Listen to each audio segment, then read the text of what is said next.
pesquisa realizada pela Anvisa, usando aí dados do Sistema Nacional de Gerenciamento de Produtos Controlados, mostra aí que os brasileiros, presta atenção, brasileiros, em 2018, compraram cerca de 56,6 milhões de caixas de medicamentos aí para ansiedade e para dormir, né? E é sobre esses números, né, alarmantes que a gente vai bater um papo agora com a psiquiatra, a doutora Kelly Hobbs. Muito bom dia, querida. Seja muito bem-vinda. Uma honra para a gente ter você aqui conosco. Mas é assustador, né, quando a gente fala em milhões. Essa questão de ansiedade e dormir, porque se você não dorme, você fica ansioso. E aí o ansioso não consegue dormir. Acaba que vai virando uma bola de neve, não é verdade? Sim, com certeza. E o grande problema é que as pessoas, elas consideram que o tratamento dessa insônia seria mais simples do que deveria, Sim. né? Porque se a gente for considerar causas de insônia, mais de 70% são por doença psiquiátrica. E o que acontece é que a população acaba usando apenas o sedativo e não tratam a doença. Tem muitos remédios também, doutora, que eles acabam deixando a pessoa viciada, né? Sim. Isso é muito perigoso. Sim, muito. Porque a pessoa... E a gente fala também, o brasileiro tem um pouquinho de médico, né? Não sei de onde não, mas tem. E aí a vizinha falou, nossa, tá dormindo? Não. Menina, tem um remedinho bom que você põe ali embaixo da língua, que não sei o quê. Isso acontece muito também? Sim, com certeza. E é aí mesmo que está o problema. Porque os sedativos são das classes das medicações da psiquiatria as que de fato geram dependência. E o grande problema é que eu costumo usar a seguinte analogia. Imagina uma pessoa que está com uma infecção qualquer e usa só uma dipirona para tratar a febre e não trata a causa da infecção. O que acontece é que a doença avança, cronifica e fica mais difícil ainda de tratar. Se a gente for considerar que uma das principais causas de insônia é a ansiedade e depressão, é importante que a gente trate a depressão e a ansiedade ao invés de tratar só a insônia. Vai na raiz, né? Sim, com certeza. Aí eu até pergunto, doutora, quando a gente fala desse consumo, a gente também tem que observar que hoje também a faixa etária tem variado, né? Hoje também até jovens estão tendo dificuldade. Hoje não é, às vezes, uma questão mais do adulto. Hoje tem alcançado grupos etários que antes não faziam parte desse grupo de risco. Sim, com certeza. As doenças psiquiátricas, em geral, elas começam no início da vida. Quando eu penso em epidemiologia e aumento de uso de algumas medicações, muitas vezes eu tento ver um lado positivo, de que as pessoas estão sendo diagnosticadas mais precocemente. Só que o grande problema é que o diagnóstico precoce, a utilidade dele é para que a pessoa tenha cura precoce e não que ela faça um tratamento inadequado e simplesmente progrida com sintomas tratados de modo inadequado, né? Tem até algumas artes, vamos colocar aí, por favor, para a gente continuar comentando. A primeira, que a gente até comentou, né? Brasileiros consumiram 56,6 milhões de caixas de medicamento para ansiedade e para dormir somente em 2018. Quando a gente fala assim, uma pergunta, normalmente esses medicamentos, por exemplo, para ansiedade, tá, mas para dormir, dependendo, tem muitos que a pessoa rola aquele apagão. Ela não descansa, ela desliga. Como isso? Porque isso é muito sério. Porque às vezes a pessoa fala assim, tô com dificuldade, mas então vou tomar aquele remédio e vou dormir. Só que às vezes ela não descansa. O remédio é só para... Fala um pouquinho sobre essa diferença. Sim. A nossa arquitetura do sono é muito delicada. Sim. E a arquitetura do sono natural claramente traz ao ser humano um sono restaurador e uma qualidade de vida. Sim. E o grande problema é que não tem como nós tratarmos de modo apenas artificial aquele sono que deveria ser o sono adequado. Tem um grande problema que é a falsa insônia.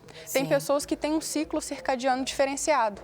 Essas pessoas, elas têm uma tendência de começar a dormir um pouco mais tarde mesmo. Sim. E os sedativos, ou seja, os indutores do sono, para que a pessoa durma mais cedo, não têm a utilidade prática. Na verdade, o tratamento das falsas insônias não seria com medicações sedativas. Tem uma outra informação aqui, doutora, que fala que cerca de 6.471 caixas desses tipos aí de medicamentos são vendidos por hora, gente.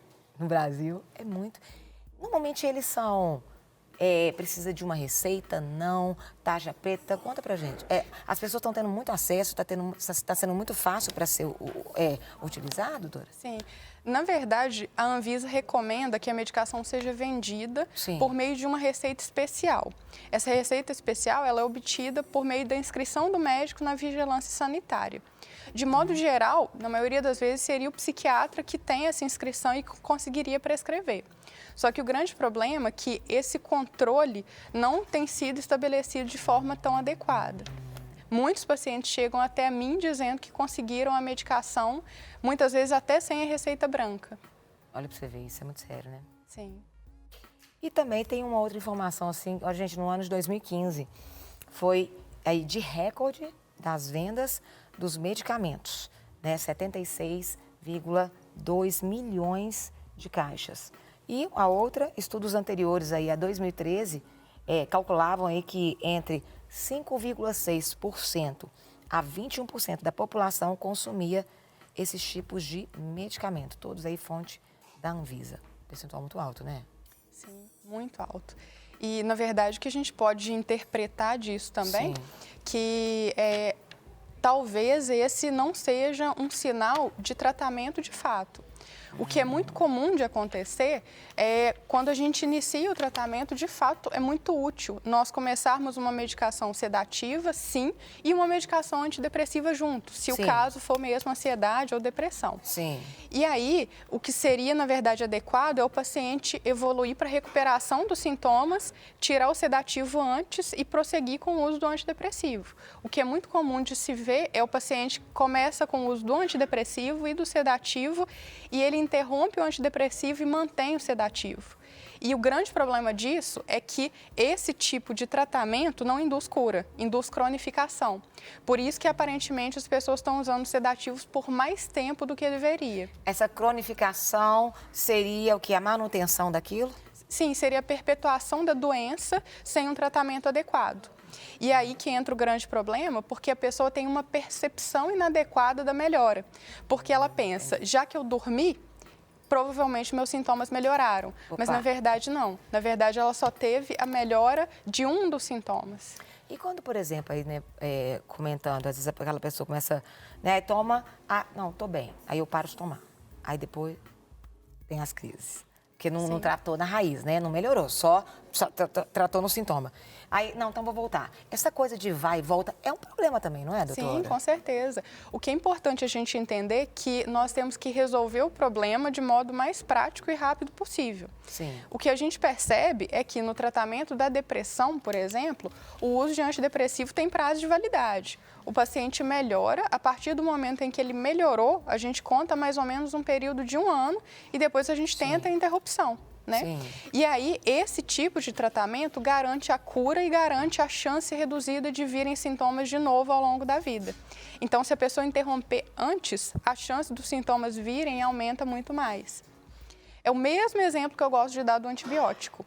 Quando uma pessoa está com uma infecção e usa o antibiótico, geralmente os sintomas melhoram em 3 dias. Sim. Mas ainda existem bactérias latentes. Por isso que a pessoa toma antibiótico, senão fica pior, fica mais forte. Pois com certeza. A gente usa essa expressão, né? Sim, sim. Por isso que tem que usar por 10 dias, para garantir que as bactérias morram. E o antidepressivo é a mesma coisa.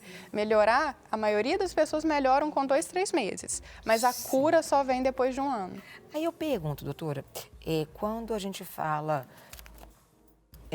um paciente que vai ao consultório, normalmente acaba sendo um trabalho multidisciplinar. Vem a medicação, no momento certo vem a terapia, porque dependendo como a pessoa estiver emocionalmente, tem que equilibrar primeiro para depois poder... As pessoas, você observa que elas são mais resistentes, às vezes ao uso da medicação ou a ir para a terapia, porque às vezes ela vai e fica lá, ela confia por causa dos sintomas que somem com o medicamento, então ela vai ao psiquiatra, mas ele fala, vai para a terapia, e ela não faz. E aí ela acaba que às vezes a vida inteira tomando... Isso às vezes acontece? Sim, acontece. E eu acho que a grande dificuldade é o acesso ao serviço, sabe? Eu percebo uma dificuldade do paciente conseguir encontrar um terapeuta. Ele precisa de tempo, ele precisa de se identificar e ele precisa de dedicação e tem um custo financeiro também, né? E eu percebo que realmente acaba que em termos de escolha, o paciente acaba optando muito mais por apenas a medicação do que a medicação junto com a terapia. Porque a medicação, igual você falou, assim, uns 2 meses o sintoma sumiu. Sim. E já uma terapia, às vezes, 2 meses ainda Sim. não deu para trabalhar, né? Sim, é um sim. processo, é algo mais duradouro. Só que às vezes também são coisas que, por ele não trabalhar na terapia, ele não descobrir a raiz, ele vai continuar na medicação. Às vezes por isso que tem aumentado cada dia mais o consumo. Sim, sim. Até Porque também até aquela dose começa dependendo, às vezes até ficar fraca. Sim, até porque as doenças psiquiátricas, elas são consideradas multifatoriais, né? Tem fatores genéticos, biológicos, mas também tem uma questão do ambiente que precisa de ser abordada. E muitas vezes, se o ambiente não for abordado, ou o modo como a pessoa lida com ele não for abordada, em geral, a pessoa não vai ter o tratamento adequado. Tem uma pergunta que chegou aqui. Coloca seu nome aqui. E você é de BH? Bom dia, desculpa, colocou o nome. Ademar. Quero saber qual o primeiro passo, pois eu não consigo dormir sem usar o remédio. O primeiro passo é buscar um profissional de saúde preparado para tentar identificar qual que é a causa da insônia. Sim. Porque, tudo bem, 70% são causas psiquiátricas, mas 30% são causas clínicas. Então, até esse tipo de distinção é importante que seja feita.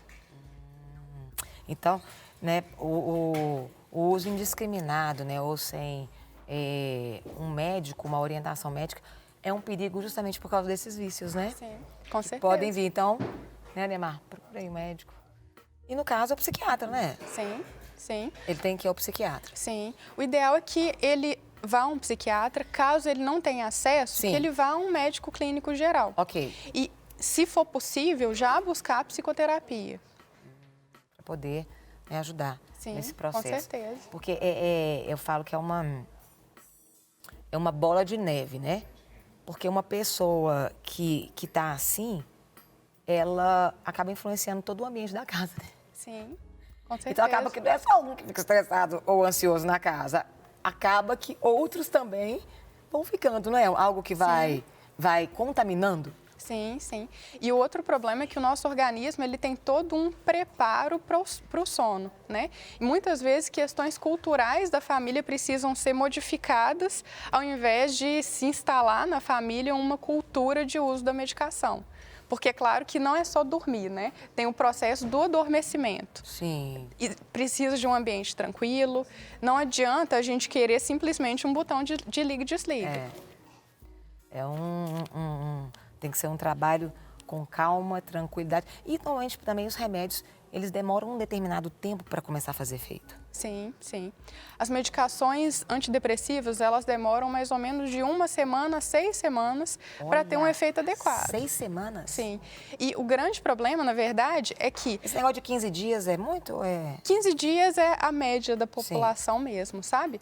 Só que a grande questão é que a gente acaba tendo expectativas realistas. O paciente melhora uma porcentagem, só que algumas frações só melhoram depois de alguns meses.